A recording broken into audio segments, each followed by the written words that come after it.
We should give him a cognitive test. I took 3 of them, aced all of them, by the way. 3 of them. You know, I'm the only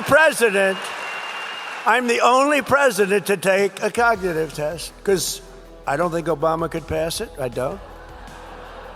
Didn't he get into Harvard with a C average? I don't know. What's that?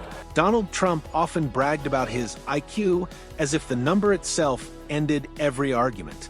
He talked about genius, cognitive tests, sharp instincts, and being smarter than his critics, presenting intelligence like a title he could award himself. Audiences had heard this routine many times before, but Jimmy Kimmel spotted a different opening. Instead of mocking the claim from a distance, he said he had taken the very same type of test Trump kept praising. What followed quietly stripped the performance of its power. Kimmel made no claim to secret medical records and no attempt to guess Trump's private score. He framed the moment as comedy, but comedy with... Trump was in bigly spirits aboard Air Force One. He loves talking to the reporters on Air Force One. For whatever reason, after the White House had been trying to keep it swept under the rug, he revealed that he had an MRI when he had that physical, and revealed that he took a cognitive test. Then Kimmel said he tried it himself, live with the calm tone of someone laying out office supplies before a demonstration. That was the moment the room shifted. He read sample-style questions, answered them with ease, and paused as if the punchline had already arrived. The audience laughed because they felt the contrast immediately. Trump had been selling the test as proof of exceptional brilliance. Kimmel showed it looked more like a routine checkup. The point was not that passing such a test is meaningless. The point was that celebrating it like a Nobel Prize reveals insecurity, not intellect. That was the first crack.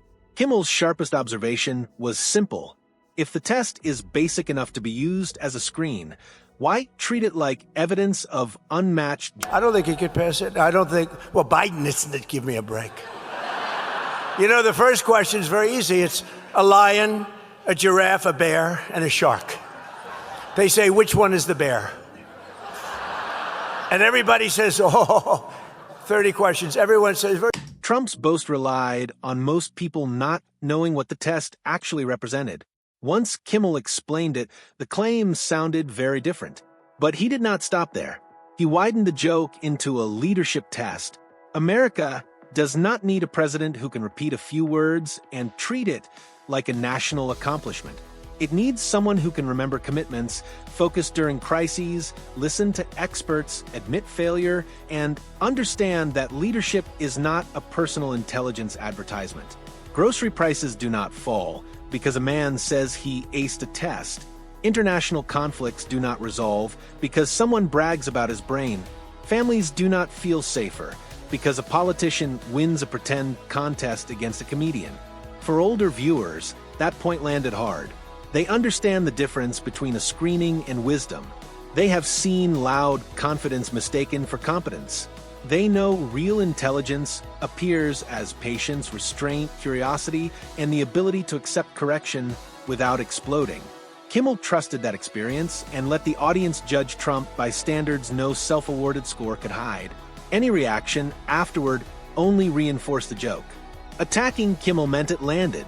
Mocking ratings meant he was watching. Repeating the boast made it smaller. Every path led back to one question. Why does a basic test need applause? That is why the audience roared. They were not laughing because a diagnosis was revealed. None was. They were laughing because exaggeration was exposed. Trump inflated something ordinary into proof of genius. Kimmel calmly walked through it and revealed the inflation. That is comedy at its best.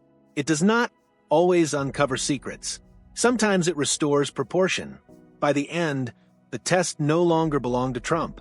It belonged to the audience.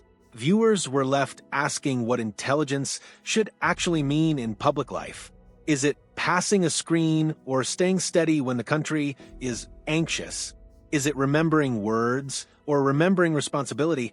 Is it boasting about a score or using judgment to improve lives? That is why the moment lingered.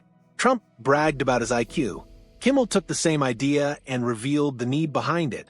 The issue was never whether Trump could pass. The issue was why he needed the applause. And once that need was visible, the genius claims sounded less like confidence